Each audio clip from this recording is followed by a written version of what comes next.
piyesta, naka-ready na yung setup ng Barangay Night Party.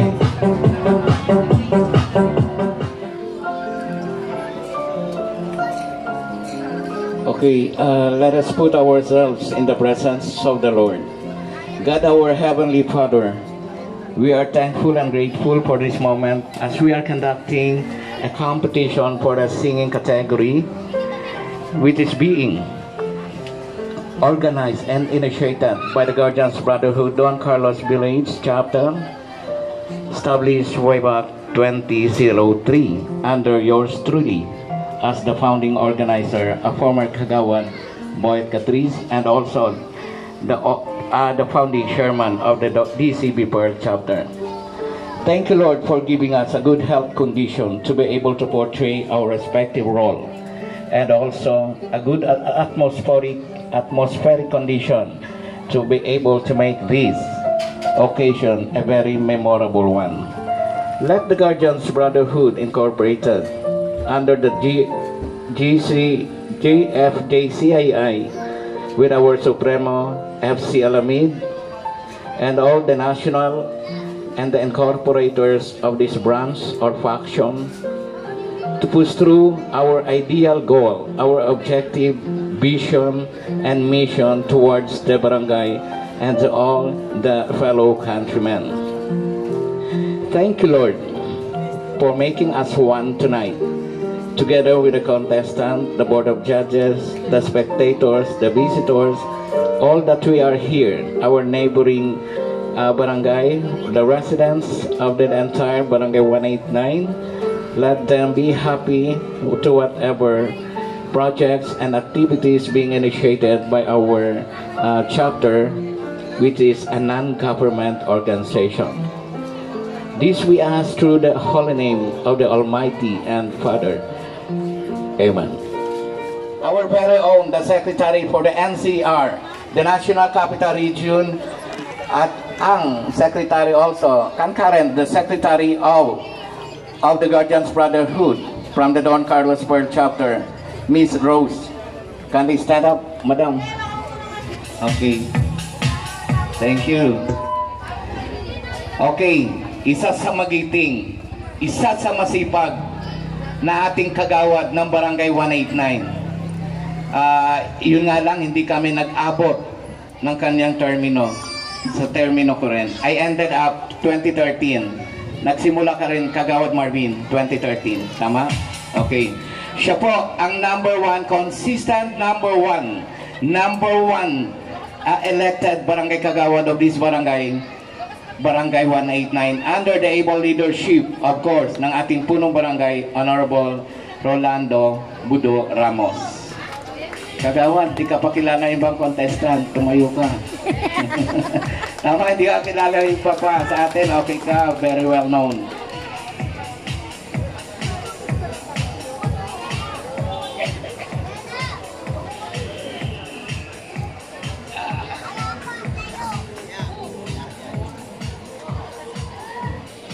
Okay, very competent yung isa po nating members of the Board of Judges, a Doctor of Education. Okay, currently working as Dean of Laxton College, in the name of Sir Errol B. Melia. Doctor of Philosophy? Okay. Mataas. Okay. Guardians, nakakain na ba? Ikaw ba't taagin ka nakatingin? Palakpakan mo yung tinatawag na pangalan. Kulang ata to sa tagay eh. Isa po sa ating members of the Board of Judges, working as a team manager, BPO, from Barangay 190, Madam Amy Grace Ashera. Okay, may isa pa po tayong members of the Board of Judges. Asan na ba ang founder natin? It's too late para Founder Reggie, asan ka na? Asan na yung natin? Andyan na? Galayon din ako, mother ko. Okay.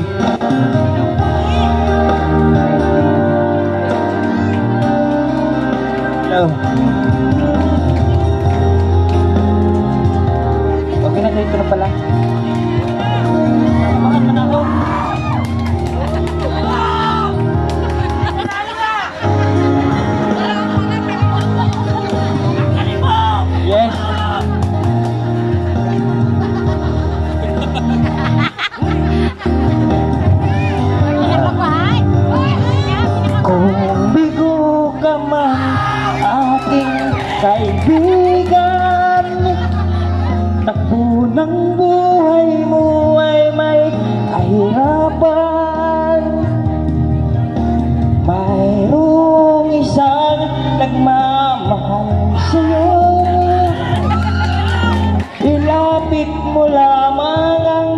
puso mo.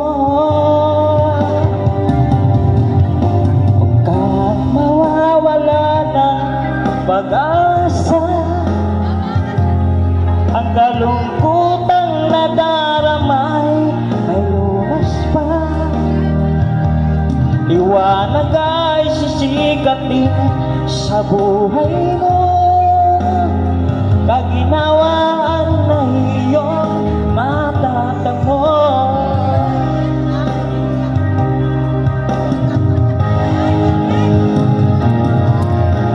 Kay Jesus mo lang ito matatagpuan.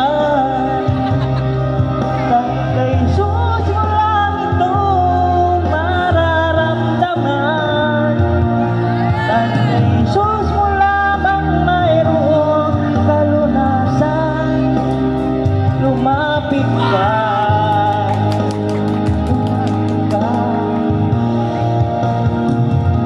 sa Kanya mo lang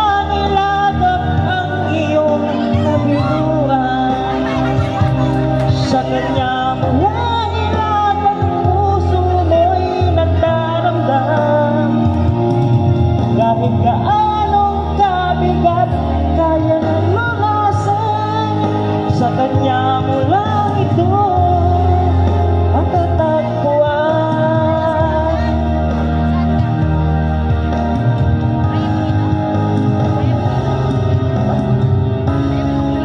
Kung bigo ka man aking kaibigan, takbo ng buhay mo ay may kahirapan.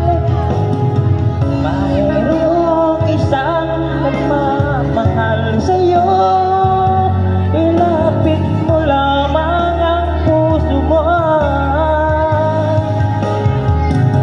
Huwag kang mawawala ng pag-asa. Ang kalungkutang nadaramay may lunas pa. Liwanag ay sisikapin sa buhay mo. Kaginawaan na iyong matatamo.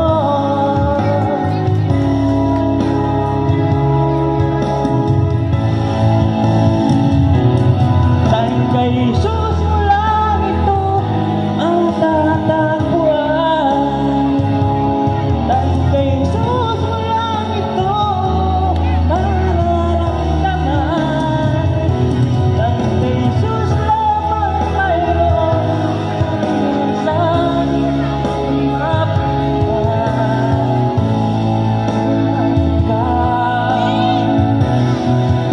sa Kanya mo lang ilagak ang iyong kabiguan. Sa Kanya mo lang ilagak ang puso mo. Mamaya po, okay? As per indicated sa ating tarpaulin, yan po. Ang first prize is entitled to receive a plaque and a medal plus a cash of 3,000 pesos. Another one for the second is 1,005 with symbolic plaque and the medal. Likewise, the third and the fourth. Nagkatalo lang sila sa mga cash prizes. But anyways, we thank you of course sa ating punong barangay. This is formally ni-request ko na magkakandak kami ng event this evening. I also furnish a request letter addressed to the Block 5 kasi kako baka may mga darating na mga city officials from the Pasay. That is why anticipating any untoward incidents to happen. But anyways, everybody should enjoy sa gabi na to kasi ang pagkandak namin ng ganitong undertakings under the Guardians Brotherhood is only once a year. So last year, February 18, we're also having this kind of event. Alam nyo naman po, ang Guardians is have a very limited budget, a working budget, ika nga, but still, kaya namin talagang i-produce whatever we wanted para po sa barangay as counterpart o kabahagi ng ating barangay 189. Sana po tuloy-tuloy lang tong aming Guardians Brotherhood para at least makapagatid ng saya at ligaya sa ating mga tinatawag na constituents ng Barangay 189. Yan po ang mga prizes sa ating mga contestants. Please acknowledge kung ano po ang akin i-announce this time. And I will turn you over kay Miss Jessa para po sa ating criteria for judging.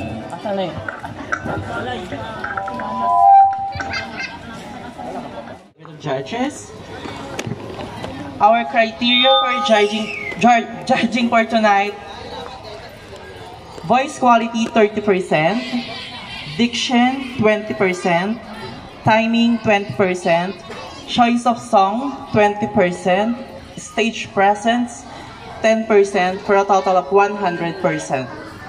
Okay, for our tabulator, the official tabulator, the result will be tabulated by our founder. Pangalan niyo po? Ako po si Mary Mia Polentissimo. From what place? From Barangay 148, Don Carlos. 148, Don Carlos Revilla. Yes. Okay, under kay Tumazar, Captain Tumazar. How long? Gaano ka nakatagal sumasalit sa mga patimpalak na ganito? Matagal na. Matagal na. So, talagang may mga napanalunan ka na rin in the past. May mga kabanta po kami. Okay. Ngayon, anong panlaban mong awitin? Ang buhay ko by ages. By ages. Wow. Ready? Ano sa'yo?